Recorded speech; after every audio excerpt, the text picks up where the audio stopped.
What have you experienced in the last few weeks living here? We have been indoors the whole of last week. Did you hear any gunshots and stuff? Yesterday in the evening. Yesterday? Yes, in the evening. So like 10 hours ago? Yes. You heard gunshots? Yes. It's around 6 o'clock, 6 to 7. How far away did they sound? Down this way, 5 minutes. Seriously? Seriously. Every day, gunshot. They just shoot, so we don't even know, even go somewhere. You're just afraid to stay in your house. See, you can look down. These are bullets. Where? Just down here. Oh. Those are all bullets. They didn't clean it up?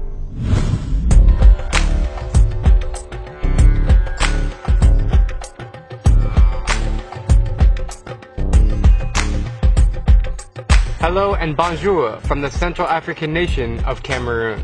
I'm not as happy as usual because this is not a happy video. It's about a growing civil war that's practically going unnoticed by the outside world. You see, Cameroon has both English and French-speaking regions, kind of like Canada. But here, the English speakers make up just 1/5 of the population living in the western part bordering Nigeria. This linguistic and cultural divide has caused tension where the English speakers, known as Anglophones, want equal rights as the French. There have always been the complaint and cry of marginalization, the wrong ways, the embezzlement, the unfairness of governance and many other things. It all started with the protest of teachers who complained about the system of the Anglophone or the English education which was being changed or which they thought was tempered with. Then followed the lawyers who complained about the common law system, and it boiled to what we are facing today. In recent months, the tension has erupted into the brink of a civil war.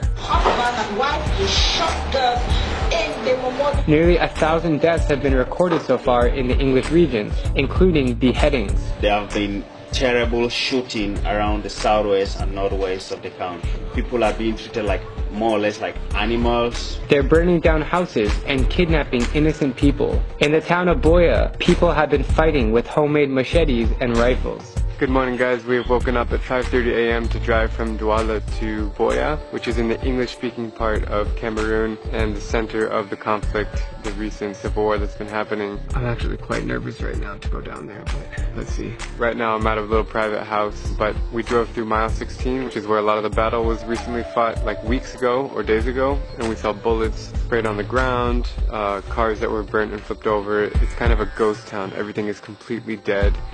Every single building is closed.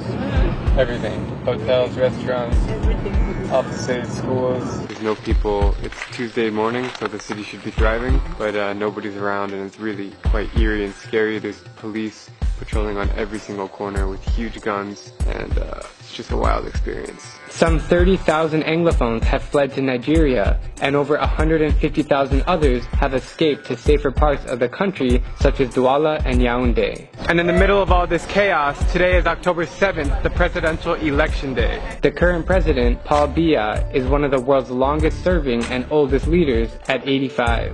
It doesn't seem like he has any competition because all the street signs are of his face.